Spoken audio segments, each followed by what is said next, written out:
welcome back with my YouTube channel Saraha. Nah, kali ini aku bakalan sharing ke kalian buku apa sih yang akan aku pakai dan yang udah aku pakai nih selama aku menjalani kuliah di jurusan farmasi. Nah, untuk semester pertama, kalian masih menggunakan atau bisa menggunakan referensi dari Google karena masih dengan mata kuliah yang sama dengan kalian SMA. Atau pas kalian SMA IPA tuh, nah kan ada tuh kimia, fisika, dan matematika. Nah kalian di semester 1 itu masih mempelajari fisika dasar, matematika organik. Nah cuman kalau saya sendiri di semester 1 itu menggunakan kimia organik aja nih yang ada buku referensinya. Nah ini adalah kimia organik dari Fessenden. Nah ini tuh juga ada 2 jilid. Jadi ini yang edisi ketiga. Yang pertama itu jilid pertama, yang kedua jilid kedua. Nah, habis itu buku Fessenden ini biasanya sangat amat digunakan dan penting sih sampai kalian itu semester 2.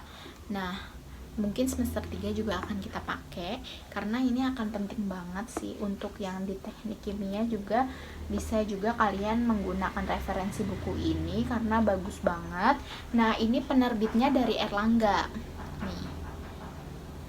Oke.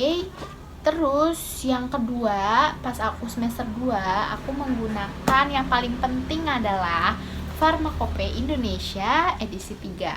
Nah apa sih bedanya Pharmacope edisi 3 sama yang nanti edisi 4? Nah, di Pharmacope edisi 3 ini dia banyak kandungan pembuatan serbuk atau pulveres.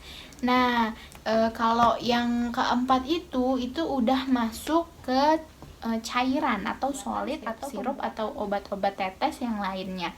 Pokoknya obat-obat cair. Kalau misalnya Pharmacope Indonesia edisi ketiga ini, dia biasanya isinya itu tentang di dalamnya itu adalah nama-nama obat dan nama-nama kandungan kimia, kandungan obat di dalamnya itu di dalam sini itu ada, kita bisa lihat referensinya dari sini serta molekul-molekulnya, bentuk molekulnya, bentuk zat kimianya seperti apa, kita bisa lihat strukturnya, rantai kimianya, kita bisa lihat di Pharmacope Indonesia yang edisi ketiga.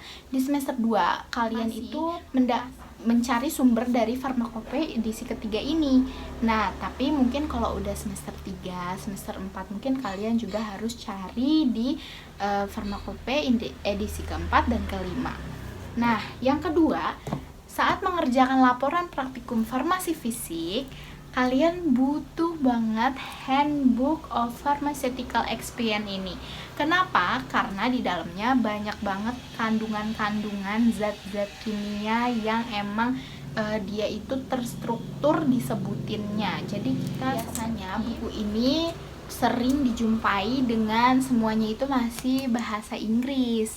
Nah, tapi ini buku juga sangat penting loh guys. Nah, habis itu yang gak habis pentingnya juga itu adalah ISO, Informasi Spesialit Obat Indonesia. Nah, ISO ini kebetulan aku memiliki buku ISO dengan yang volume 52 tahun 2019. Di dalam buku ini, kenapa aku bilang buku ini sangat penting buat mahasiswa jurusan farmasi? Karena di dalamnya ini benar-benar semua nama obat dan indikasi kontraindikasinya, terus dosisnya itu semua ada di sini. Di Pharmacope Indonesia ini juga ada, cuman gak sekomplit ini. Ini emang bener-bener kalau kalian udah nyari seperti Provagin, Omegazole, nah ini tuh udah juga di dalamnya udah digolongi seperti ini. Ada kayak ini antifungi, terus habis itu antibiotik yang lain-lainnya. Jadi karena itu buku ini sangat amat penting untuk mahasiswa jurusan farmasi. Nah, habis itu ada FMS. FMS ini atau Formularium Medicamentum Selectum.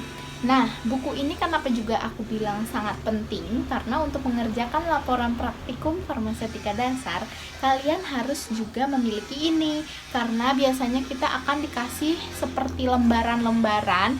Kalau di kampus aku itu dia dikasih seperti praktikumnya karena pandemi gini. Jadi kita disuruh mengisi meneliti resep. Jadi kalau misalnya resep itu diberikan apa ada nggak di dalam FMS ini, terus resep itu ada nggak di dalam ISO ini. Jadi kita benar-benar harus meneliti dan kita juga harus memiliki Farmakope Indonesia ini.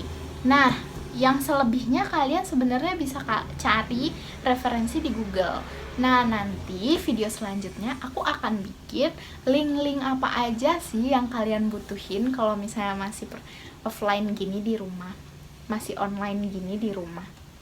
Nah, terus yang terakhir itu juga ada MEMS. Ini juga nggak kalah penting sih buat anak farmasi. Cuman kalau kalian semester 2 ini belum wajib kalian punya.